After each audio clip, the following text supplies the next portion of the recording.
Кызды уурдап, өлтүрүп, милиция чүйдө үрөй учурган кылмыш катталганын айтты. Жана башка жаңылыктар түрмөгү видеого лайк басып, Манас ТВ каналга катталып, акыркы жаңылыктардан кабардар болуп туруңуз.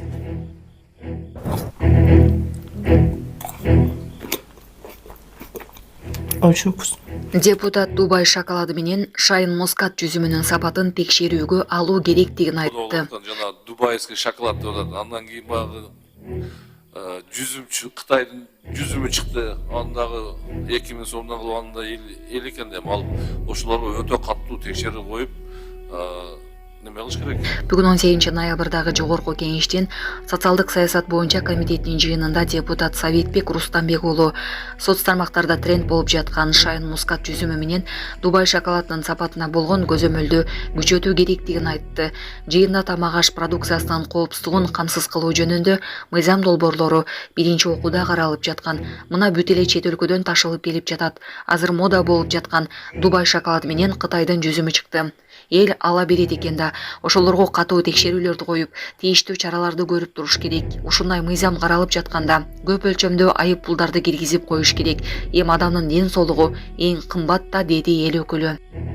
Кызды уурдап, өлтүрүп, милиция чүйдө үрөй учурган кылмыш катталганын айтты.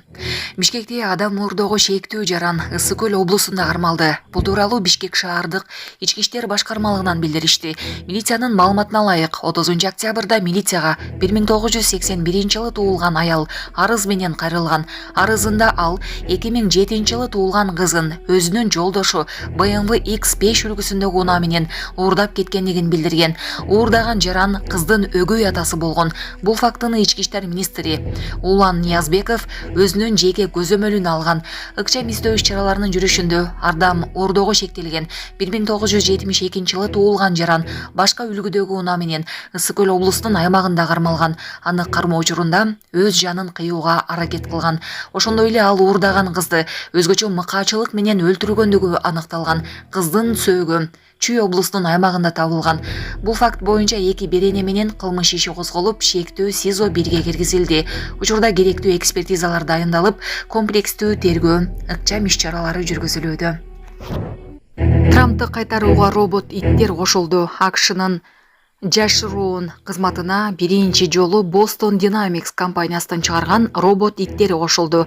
Жаңылык алайык, Spot аттуу 4 аяктуу робот Дональд Трамптын Флоридадагы Мар-а-Лаго резиденциясынын аймагында күзөт кызматына тартылган.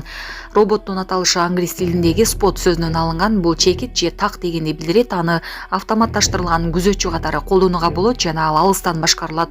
Ошондой эле жолдорду алдын ала сканерлеп, коопсуздукту камсыздай алат. Маалыматка ылайык, Spot'ту сылап же жакын мамиле кылууга болбойт деген эскертүү кошулган. Бирок бул роботтун TikTok сыяктуу социалдык тармактарда тартылган видеосу ар кандай реакцияларды жаратууда. Айрымдар аны жаркын технология деп бааласа, башкалары шумдукту куруучу деп аташууда. Бул робот Америкадагы кечки комедиялык шоулардын темасына айланганына карабастан, анын миссиясы улуттук коопсуздук иштерине багытталган.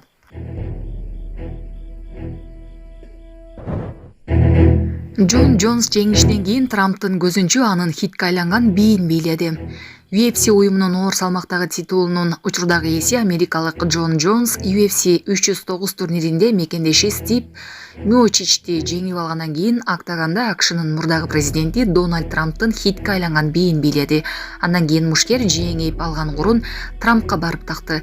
Бул учурда октагондун четинде Трамп менен дүйнөнүн эң бай адамы Илон Маск отурган. Алар бийди көргөндөн кийин жылмайып кол чабышты. Дональд Трамп AQShdагы президенттик шайлоодо жеңишке жеткенден кийин дал ушул бийди эл алдында бийлеген. Анын бийи дароо дүйнө жүзүнө тарап хитке айланды.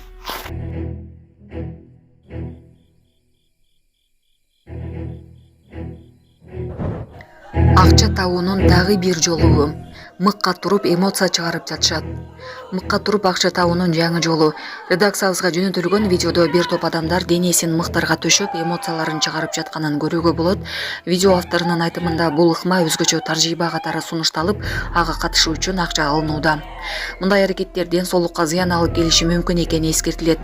Учурда бул көрүнүш мыйзамдуу жана коопсуздук эрежелери сакталганбы деген суроолор ачык бойдон калууда.